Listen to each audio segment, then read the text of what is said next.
Kung ang itinayo pala ni Kristo sa Mateo 16:18 ay ang Israel, lilitaw, hindi pala Seventh-day Adventist Church ang itinayo ni Kristo. Kita mo na? Meron ba tayong sinabing ang itinayo ay Israel? O ang sinabi natin ay hinanap ang mga Israel para gawing mga alagad at kasama dyan ang mga hintil. Hindi naman sinabing puro Israel na lang yan. Walang ganon. Brother Gomer, may sinabi ka ba? Wala tayong sinabing ganyan, Brother Johnson. Ang masasabi ko lang dito kay Juanito Lang Gomez, medyo, kumbaga sa estudyante ito, Brother Johnson, habang nagdi-discuss yung teacher, nakikipagkulitan sa kanyang kaeskwela. Yeah. Kaya kung tinanong, walang maisagot. Oo nga. Ibang naiintindihan eh. No. Hindi kayo naiintindihan pala. Iba ang pumasok sa isip niya. Oo. Wala talagang nakinig kayo. Saan sa kaya niya nakukuha yan? Ulitin mo nga, Brother Gomer, yung paliwanag mo dyan. Ganito po yan. Nung sinabi ng ating Panginoon na itatayo ko ang aking iglesia, no? Ang focus ng Panginoon po dyan ay ang bayang Israel. Okay? Kasi nga po, nakahula po yan sa lumang tipan pa na mayroong darating na magtatayo nung bayang Israel. Bakit itatayo? Kasi nga po yan ay nabuwal sang-ayon sa Hoseas 14:1. Yan. Medyo wala na kasi tayong oras, kaya sundahan nyo na lang.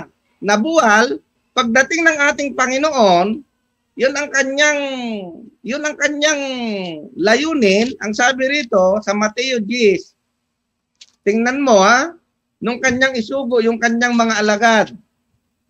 Ito po yung in-explain natin, hindi sa isa nga po natin ito, Brother Johnson eh.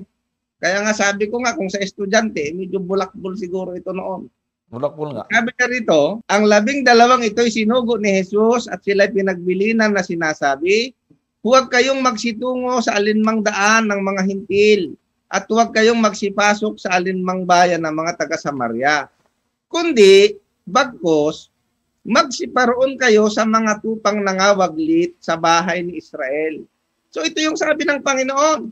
Bakit? Kasi nga, ang sabi niya, doon sa isang talata ng 15:24 ng Mateo, ay ganito po yung ating mababasa.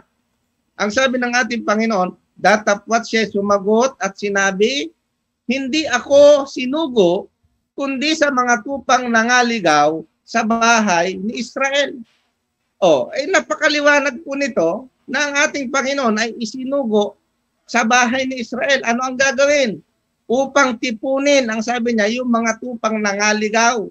At yan ay nakahula sa lumang tipan pa, kapatid. Basahin natin ang awit 147, verse 4. Ano ang sabi niya sa talata na yan? Maliwanag po yan eh. Ang awit 147, verse 2.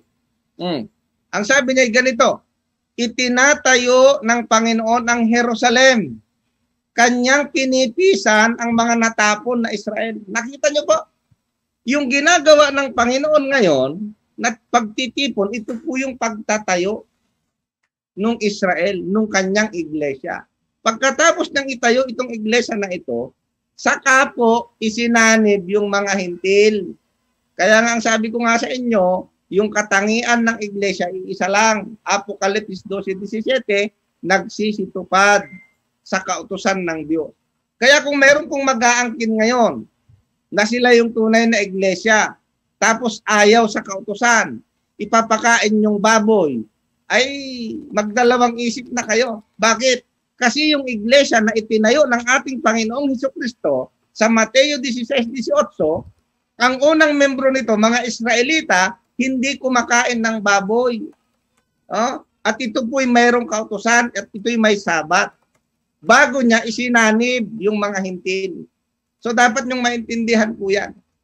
Kaya yung mga nag-aangkin na yun, na sila raw iglesia ng Diyos na totoo, iglesia ni Kristo na totoo, tapos ayaw sa kautusan, ayaw sa sabat, kainin ng karumal-dumal, ay hindi po yan ang iglesia ng tinawag ni Jesus Christ.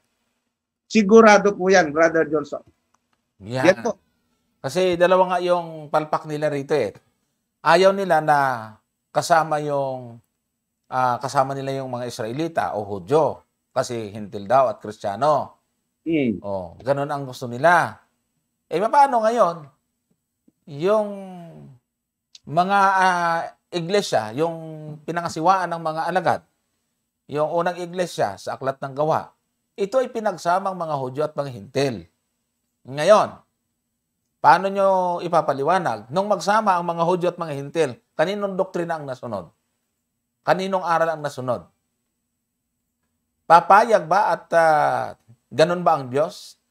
Tika, mga Hudyo kayo dati ha. Yung dati nyo, wala na yan. Priority na ngayon yung mga hintil. Ganun ho ba yun mga kapatid?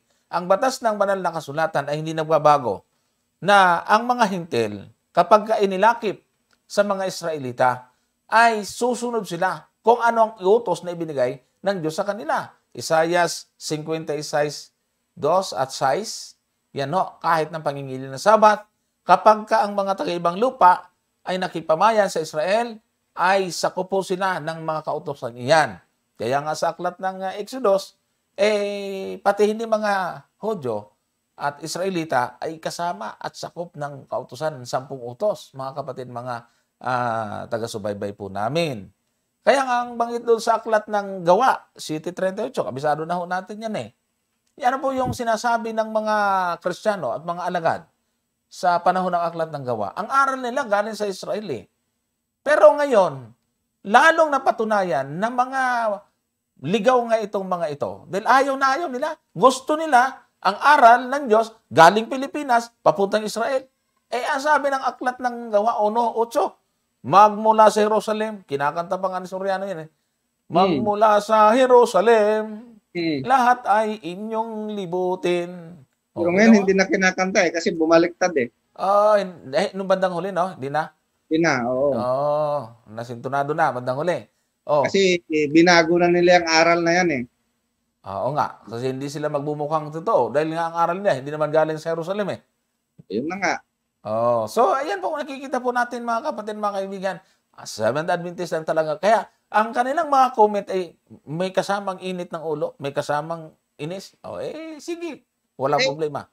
Ang katunayan, Brother Johnson, yung sinasabi natin na yung pagtatayo na gagawin ng ating Panginoon doon sa 16-18, ay talagang Israelita yan. At pagkatapos, saka yung mga hintil. Kaso lang ang kanyang pagkaintindi, sabi natin, puro Hudyo lang ang magiging iglesia. Ganon ang kanilang pagkaintindi.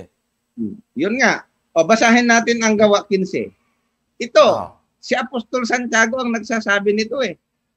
Ang sabi niya rito, sa 15-14 ng Gawa, ang sabi ni Apostol Santiago, sinaysay na ni Simeon kung paanong dinalaw na una ng Diyos ang mga hintil upang kumuha sa kanila ng isang bayan sa kanyang pangalan, sabi ni Santiago.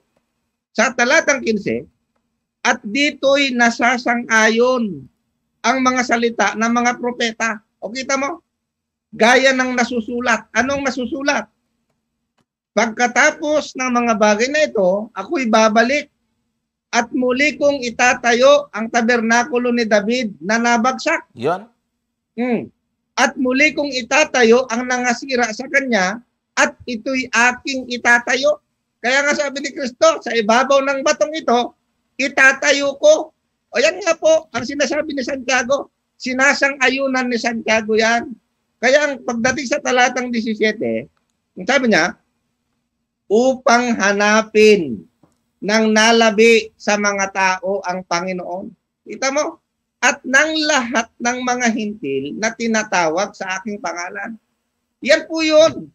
Itinayo ng ating Panginoon yung kanyang bayan, yung nangawaglit sa bayan ni Israel, pagkatapos sa kanya po tinawag yung mga hintil sa pamamagitan ng pangitain sa Gawa 10, Brother Johnson. Di ba?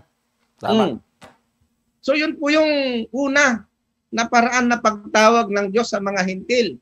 Ipinakita kay Pedro na maging ang mga hintil ay dapat na maaralan ng Ebanghelyo. Kaya ang sabi ni Pablo, Brother Gomer, nasa plano na ng Diyos yan. Lagi natin binabasa yung Isaiah na magkakaroon ng ilaw sa mga hintil eh. Correct. Kaya ang sabi ni Pablo sa kanyang pangangaral sa Roma 11, ang talatay 24, pansinin ninyo, ang sabi niya, sapagkat kung ikaw ito yung mga hintil, ay pinutol doon sa talagang ulibong ligaw at laban sa kaugalian ay isinanib ka sa mabuting punong ulibo.